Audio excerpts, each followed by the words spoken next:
Hello, World Stuttering Community. Today we have with us Heather Grossman. Heather, thank you for being on this um, episode of LeadX, leading by example in the World Stuttering Community. Oh, thank you for having me. Heather, please lay out your roles in the stuttering community and what led to each. Um, so right now I am the director of the American Institute for Stuttering. I think for those who don't know much about the organization, briefly, we are a non-for-profit with 3 offices in the United States.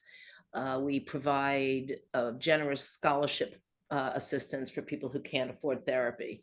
That is our major mission. And we're also involved in public advocacy and training for speech pathologists. So I take a very active role in all of those. I feel very strongly about training clinicians. I've done a lot of supervision and teaching. I feel advocacy is very, very important. So I volunteer a lot of time. I used to volunteer a lot of time to NSA and to Friends. Lately, it's been more just Friends, just because of time constraints. And I feel that Friends, frankly, is somewhat of an orphan organization and, kind of needs our attention. And I think they're incredible. And then, of course, the being the clinic director and guiding the philosophy that we do therapy, the way we do therapy at AIS. That's a big part of my role. And I also, am HR of the organization. That's just part of running the business part of it. Awesome. Awesome. Did you have any anxiety or hesitation about being qualified enough to lead?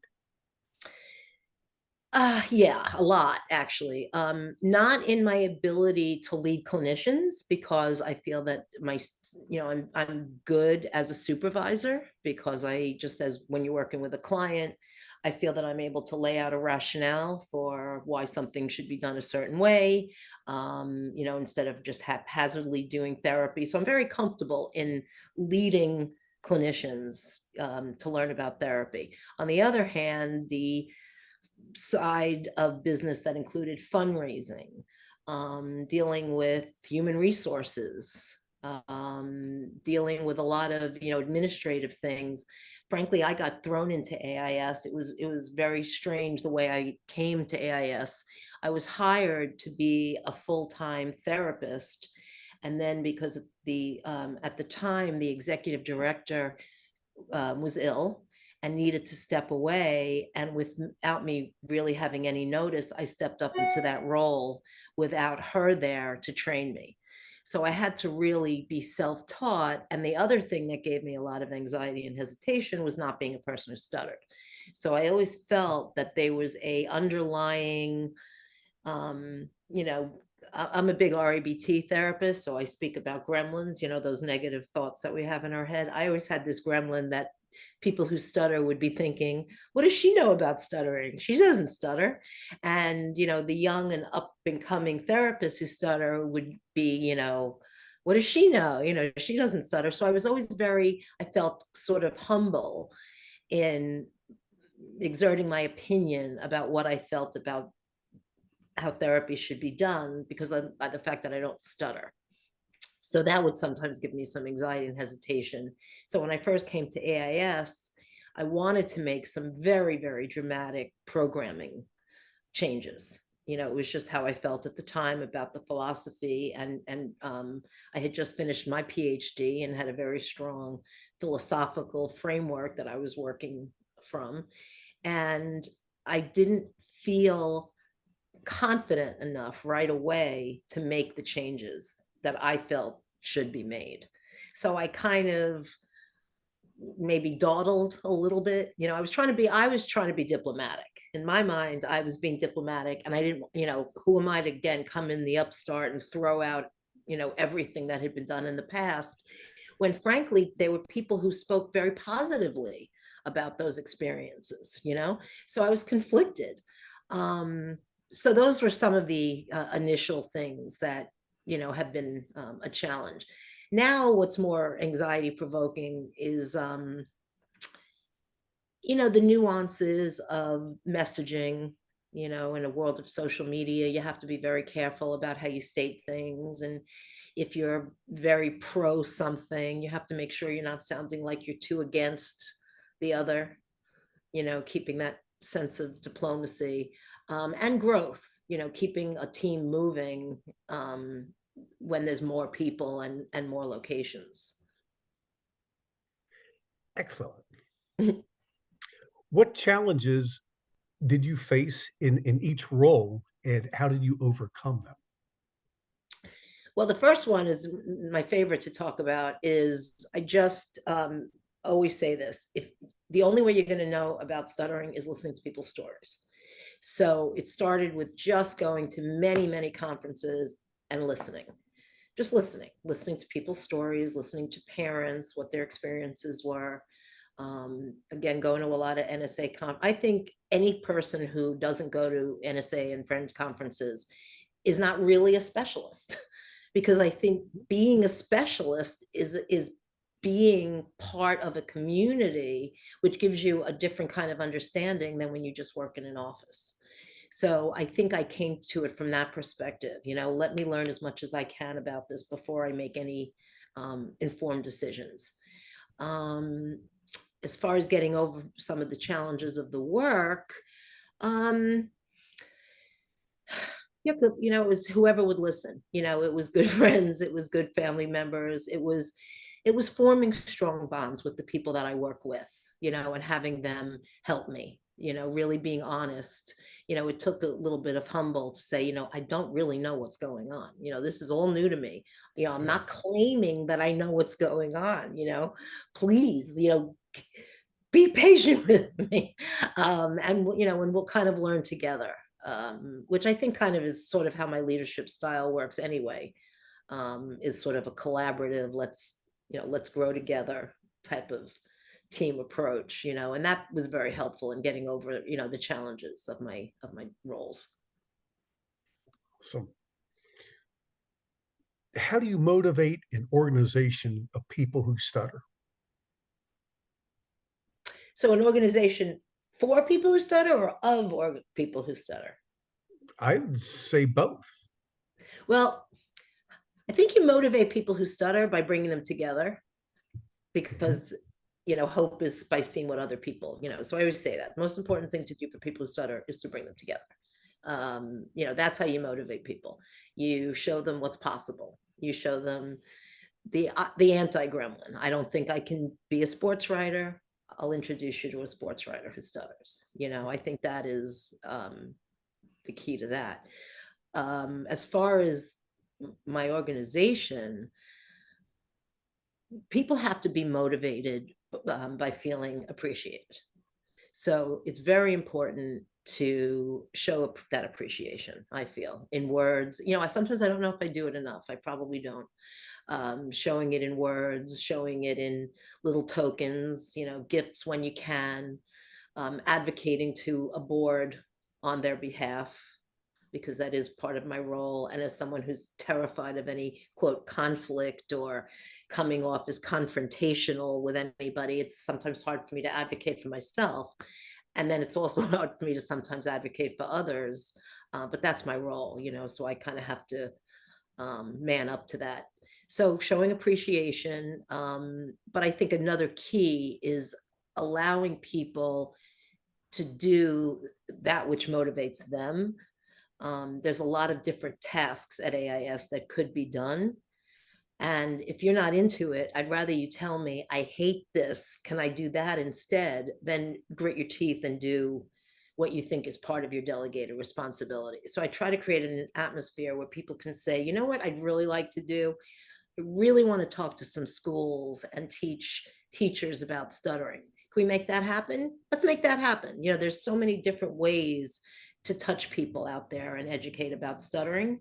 And as long as it's in line with our mission, you know, I'm happy with it. You know, I want to I want to do a test group with teenagers who stutter. I don't know how many are going to come. Go for it. You know, it's, you know, that kind of thing, whatever kind of excites you. You know, you want to host an author who stutters, you know, so people, when I think, because they feel that way, often come up with great ideas. The people that work at AIS come up with amazing initiatives. Let's do this. It's like, oh my goodness, that's amazing. So I try to encourage that as much as possible, and I think that's what keeps people going. And I really have it in my mind to not let people burn out, and whatever that looks like, whether it be, time off, um, managing caseload so that they're not, too many hours. It takes a lot of mental energy to do good Yeah. therapy. And you can't really do a zillion hours of it without, getting weakened. And the other thing is too, we have such a great team. I think that's the last piece is we have a grand rounds where we speak at very high level intellectual levels, like discussing therapy and philosophy. And so we've sort of like, we talk about that we have a little think tank, and we're very proud of our stuttering think tank. And I think that's what keeps us all going. It's like, oh, this one went on a conference. This is great. Let's learn what he learned. And, just this constant sharing and growing together as a group with no competition, with everybody knowing that everyone has different strengths and weaknesses, but being proud of that rather than competitive about it. Side comment, Heather, I am so glad that you agreed to do this interview. Your words are gold. Thank you. I'm going to probably thank you a few times through this, but I am just Oh, you're so amazed sweet. listening to you. I can't thank you enough. Okay, so what qualities or personality traits do you look for when assembling your team? Okay. Resilience and flexibility. Um, Team player is very, very important, but again, I really mean the resilience to, oh, but we did it this way before, and why are we doing it this way? And oh, but I don't see clients on the half hour, and oh, I don't work on Sundays ever. I don't care if we're having a workshop. Like, having, there has to be a certain amount of, you have to respect people's personal lives, but stuttering is blurry. The lines get a little blurry with stuttering. So sometimes you have to offer a workshop in an evening or on a weekend, which might be outside of work hours. To me, I want a team that's, of course, let's do that. That's going to help our community. So I want to do that. So that's very, very important to me, and that someone be a good listener and a good communicator. I mean, it sounds very basic, but Carl Herder is funny. He always says that he makes fun of me that he knows that when I look to hire someone, I look for someone who's not overly confident in their own abilities. So when I'm looking for like a clinician, like a graduate intern, I'll always say, what about stuttering is intimidating to you? And if they say, nothing, stuttering, I get it, I'm like, bye-bye. Like, you need to be intimidated. What do you mean? It's so open-ended and Yeah, yeah, complex. yeah, Nothing intimidates you about it? Well, yeah. so it's kind of that, having a sense of humble and being open enough to growing and learning and changing. Some of the dinosaurs of our field, it bothers me that we have dinosaurs in our field. And I don't know if it's people who don't, they put blinkers on reading more current research, or whatever it is. But, and I'm not just saying this being judgmental, when you hear from people who stutter that they feel harmed, that in their personal experience, they feel that certain therapies actually harmed them. You can't argue again with a personal story. That's not me judging as a speech therapist and saying, I don't like what you do. That's me saying, don't you realize that you, like, even if you're helping 10 and only hurting one, aren't you still worried about the one that you're hurting? So, yeah. What should a person focus on when seeking leadership roles?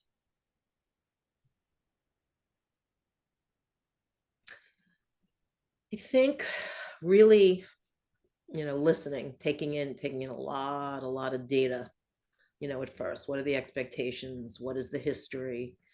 Learning the landscape, the politics, how certain things work. You might have an idea of how things should be, and then there's how things actually are, and reconciling those and then going from there. Um, you know, I guess to take on a leadership role, you yourself have to be flexible. Again, I came on to AIS thinking I was just not just, but going to be doing evaluations and therapy. Then all of a sudden I was running payroll without ever having ran a payroll or seen an Excel spreadsheet with a payroll on it ever in my life, and a million things like that, from fundraising, which I had no idea how to do, and, things like, paying the rent and, just Yeah. everything about, running. Thank God I have a great, great office manager who was there before me, who helped me come on. But just learning the lay of the land before you start pushing your weight around, I think is important. Excellent point. Excellent. So you touched on this before, but how would you describe your leadership style and what is important to you regarding leadership of a stuttering support organization? So I did a little research knowing I was going to speak to you just to see what some of the terminology is. Oh, So it turns out, depending on what, glossary you're using, I think my style is transformational and diplomatic. Um, so I do put a thought out to the group whenever I have like a sort of a new idea or something. It's presented sort of to the group. I get feedback. How does everybody feel about this? Take a sort of a yay or nay type of thing on many of the things we move forward with. Ultimately it is my decision, and sometimes I make a decision just without any input, but that's really rare. It's almost always, brought to the group of clinicians, and we talk about these things before we enact them or we make whatever changes. But the transformation part is, the way I see it is, we have this vision, this vision of what we want to accomplish, right? So what is our intentions? And to me, it's, we want to be able to help as many people get good speech therapy as possible, right? Financially accessible and indirectly accessible by training clinicians so that they can trickle it down to the people that they're working with, right? And helping people who stutter through advocacy. So to me, anything that is in that realm is good, is part of what I'm going to be thinking about. So I might come for an idea of, what, guys, why don't we, for example, we started doing a thing on social media, where we call it Metaphor Mondays. I've seen that. Okay, Yeah. and we have therapy, and then Yeah. Margaret Miller came up with that one, and then I added Therapy Thursdays, like every other Thursday or every once a Thursday. We can give therapists a little tip on what our stuttering therapy looks like, and then that's the kind of thing, that's just one example. But I kind of feel like, even what do we want to accomplish? So I know that, like, for example, Haya Goldstein is very passionate about spreading the word, getting into schools, getting into HR departments, getting into businesses. So I agree. Let's talk about it. How do we transform this organization into being able to do that and really, really do it well? That's kind of how I see my leadership style. So I liked that. When I read that, I was like, oh, transformation. Like, we want to transform into sort of the next phase, and let's get everybody on board, on how to do that. Excellent. These are all new terms to me, Tom. Well, I've been thank leader. you I've for been leading the from behind, you research. see. Yeah, I've been leading from behind. Now I got the terms. Okay. How do and you excel at the next question. So I'm glad that this is something we're going to talk about. How do you keep a positive climate in your organization? So I think allowing people to do what they love to do. So very important, as I said before, that people are not seeing so many clients in a day. I do know speech therapists who might see 7 or 8 clients in a day. And I think that Wow. that is completely unreasonable. So I think you keep positive spirit when you show people that you respect that it takes a lot of mental and sometimes physical energy to do Yeah. the work that we do, and that people are again rewarded for that. But that again, that if there's something that you don't like to do, you say, you know what, I don't really like doing that, can I do that instead? That again, that's what you are allowed to do. Fantastic. You want to start writing blogs? Amazing. Let's do it. You want to make TikToks? Make TikToks. You could do it on work hours, as long as it's again in line with the mission. So I think that kind of, I don't know, I like that kind of energy, because it encourages creative thinking, and ideas, and being able to present an idea to a team, and being respected and having it considered. I think that keeps everybody feeling valued. Excellent. Excellent. How do you or did you resolve conflicts within your organization? Um, I'm not great at that. Okay. I am, as I think I alluded to before, I almost feel that anytime I have to say something unpleasant, Yeah.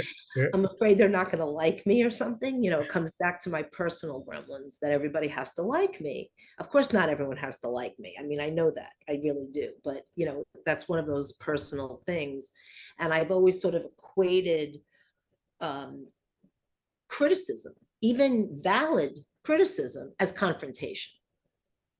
Not when it comes to me, but when I have to do it. So a lot of times I'll feel like I'm being harsh, and then I'll find out that I was being actually not even direct enough. Like I've gotten that Oh. kind of feedback. Like you thought you were being direct, like that was you coming on strong, like that was lame. Like I've gotten that feedback. So I think I've had to grow, more confidence in separating. I don't need, again, you don't need to like me, you need to fear me. No, I'm kidding. But but a little bit, a tiny bit of like, it's okay. It's Yeah. okay. You can be the boss. You can have people say, I don't like the way the boss did whatever. And I can take that. I tell people who start things like this all the time, like I can take that, Yeah. but that's been a journey. That's been hard because I also like the people I work with so much. And it's very hard to quote confront people and have conflict with people that you like, Sure. Sure. Yeah. and then in other cases it was having quote conflict with other professionals, so I've Oh. had a few little rows with other professionals, which have been really fun. Those I like. So I don't know if you've been privy to any of them because some of them are recorded. I won't make any specifics, but there's a couple of recordings out there where um, people are uh, deeply questioning the validity of my claims. But those I deal with well, I'm happy to say. Yeah. So I love those type of discussions also when someone doesn't agree with me because it makes me, I've got to stop and think, and I got to reevaluate what I'm saying to make sure that that's truly what I believe. But I love those discussions. Yeah. So, all Me too. right. Um, when do you push your opinion, or when do you hold back and let others get their way?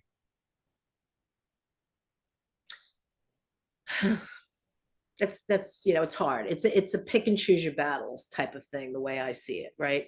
There are times, when something is just unacceptable to you, and you feel that you can't let it go on, because it's just not in the best interest of the organization, or one of the employees, or someone else.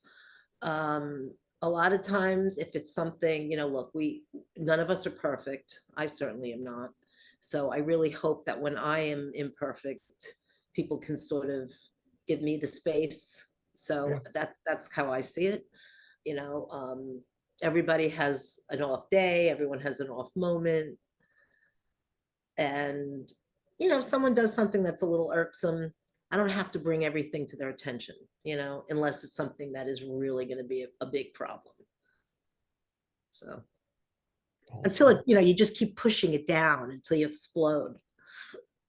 I'm Yes. kidding, but there is that danger of sometimes not being forthright enough. And then Yep. when it finally gets to a breaking point, you don't react appropriately. But now I'm talking about my family more than my work. Well, maybe we should be talking about that with Thanksgiving in a couple of days, just a couple of days.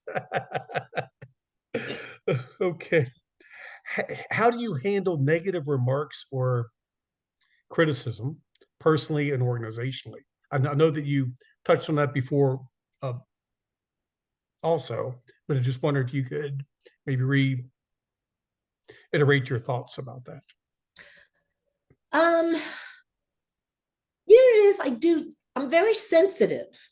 I really am. So I'm the type where I'll look like I'm real good with it and not impacted by it, but I will ruminate over it. I really will. So if someone tells me I'm fully, what, I'll spend a lot of time considering the possibility that I really am. um, and the same thing with the organization. I remember early, I asked a client who I respect very, very much to give me a very detailed list of feedback of specific questions on a program that I had run that I knew had a zillion problems. And he confirmed every problem that I thought and Oh, added a lot more oh, problems that I wasn't even aware of. And it was, I remember thinking to myself, like, I wanted this. I'm grown up enough to use this feedback, but it yeah. really did bother me. It really did. Like, did I potentially, oh, this person spent all this money and I didn't give them the best product. And, I take this work very seriously. And, it's your time, it's your money. I want to give you the best that I can give you. And when I feel that I don't, and someone tells me, indeed, you didn't, oh boy, that hurts. That hurts. I take that. And those are, I still have to work on that. But, Gotcha. work in progress. Yeah, of course. Just like the rest of us. That's right. Okay. Have you experienced competition from peers within or in the field of of stuttering support slash therapy? I mean, of course, there's two different types of competition, right? There's well, actually three. There's the ego competition of I'm the best therapist, I'm the one that knows the best. That's just sort of general. Then you have the client competition, so we're in the New York area. There's other great speech therapists in the New York area or tri-state area. We want to make sure we get our fair share of them. I don't need them all. I'm happy to, kind of spread it around. But again, that's competition. When you feel that a client of yours is seeing someone else, you can't help but think, I wonder what I didn't do right, Mm. whatever. But again, to me, those first two, I'm okay with. The one that's harder is the fundraising because I Oh, am in a nonprofit and you know it's hard because people who donate to stuttering support organizations often are people, almost always, who have stuttering at some level in their life, a family member, some personal interest. And there's only so much money a person's willing to give, yeah. unless they're incredibly, incredibly wealthy, right? So almost always you end up picking your favorite, and that's the one you give to, or the one that you got cultivated, or the one that someone. So that competition, but again, that's what I'm supposed to feel. But I don't really even feel that way because I'm a little kumbaya about this one thing where I'm the one who, because people go, oh, I'll give you an example. I'll give you a very concrete example. I think it's safe to say this person's name, Joe Moglia. Okay. Joe Moglia has been an unbelievable supporter of both AIS and of SAY. SAY has honored him many times and has him in their Hall of Fame. They call it like their Hall of Fame. They've honored him many times. So at some point, someone at AIS was trying to say that that wasn't right. And you can't do that. You can't do that. Joe Moglia can donate and spend his time anywhere he wants, and we have different missions. So if he wants to support both, that's beautiful. I wouldn't want him to pull out of SAY on behalf of AIS. We have totally different missions. So the way I see it, frankly, is I'm comfortable in the fact that AIS doesn't have a competitor. We're the only group really that does what we do as our primary mission. The Stuttering Foundation are amazing at educating, training therapists. They do their amazing workshops. They have amazing newsletters. They're out there advocating. They don't really deliver therapy. They don't have speech therapists. You know what I'm saying? Right. SAY has their camp. Mm-hmm. In other words, friends is support. These groups can all coexist and all seek funds from the same places and not call it competition. So that's how I feel about that. That's all I have to say about that. Love it. My favorite question, what mistakes have you made along the way and how would you do it differently? Yeah. So I think I would have probably gotten some of my leadership style together earlier, really kind of taken the role of a leader more seriously at the beginning rather than knowing that I'd figure it out. Maybe I gave myself a little bit too much credit that I would be able to figure it out. I mean, I think I did. I hope I did. But again, I had really good ideas for therapy, but I probably could have used more direction on how to be a leader and, how to take on when something that I wanted different was going to be breaking a protocol from long ago, and how to take that on in a diplomatic, reasonable way. And often I would just leave it because rather than get the pushback, sometimes I would just be like, it's not worth it. Let's just leave it. So I think I needed to get a little chutzpah a little earlier on in my career. And again, more guidance from others, more research, more, and probably more open communication with my staff about, the thought process and what what I was thinking and hoping for and getting feedback. Probably didn't have enough meetings with the staff early on because I was just busy trying to, get it together. And, we were in such a time of transition when I came to AIS. Our founder, Catherine Montgomery, had passed away in 2010. And then the executive director who took over for her, like I said, was sick. So it was very, very difficult time. And then I came on and it was like, whoa, it was like a whirlwind. So it was a little bit hard to be strategic for the first months. Yeah. Okay. What would you like to say to the future leaders of the World Stuttering Community? Keep your eye on your goal, on your mission, on your intent, because it's very easy to have too many ideas. That's actually something that was a mistake I made. I would try to do too many things too fast all at once. And it's really hard to be effective when you're trying to change too many things too quickly. So, like I want us to publish stories for kids who stutter. I want us to write books for kids. I have so many, of these ideas going out into schools and making a PSA and, doing like we always have so many ideas and there's only so much time in a day. So prioritizing rather than half doing a bunch of different things, saying this is what I'm going to have as my niche and I'm going to carve it and do it well. And I'm going to get other people on board who have a similar mission. So I think that's another thing, is making sure you have a succession plan with whatever you're doing, making sure you're training people alongside you who are younger than you, who are going to be taking over whatever it is that you're going to be doing. Really, really important. I think sometimes people don't think about that carefully enough. Really thinking like, what is this place going to look like when I'm gone? What can I do now so that it carries on effectively? What kind of things can I put in place? I think that's really important, thinking forward. Um, and equipping yourself with a staff that has the strengths where you have your weaknesses. So Yes.